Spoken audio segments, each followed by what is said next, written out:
Hi everyone and welcome back to another video. So few things are more frustrating than spending time generating a slide deck in NotebookLM only to discover that the slides won't download, the export button isn't working, the PPTX file won't generate, or the PDF export fails completely. So fortunately, most slide exports problems are caused by incomplete slides generation, browser issues, temporary server problems, or feature availability limitations. In most cases, the issue can be fixed within a few minutes. So in this guide, I will show you step by step how to fix slides not exporting in NotebookLM in 2026, simple and effective. So first thing, confirm the slide deck finished generating. So before exporting, verify that NotebookLM has completed the deck.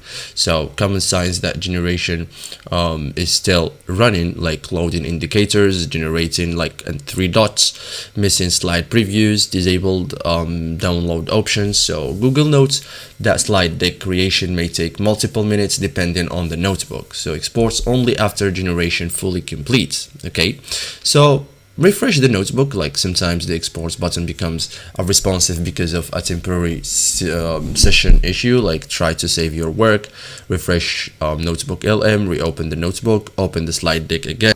A fresh session often fixes imports exports glitches. So use the 3 dots menu too. Like some users look for an exports button directly on the slides. Okay, so NotebookLM places download options inside the slide deck menu. Like look for 3 dots, download PDF, download PowerPoint. So this is it guys for today's video. Thank you for watching and see you in the next tutorial.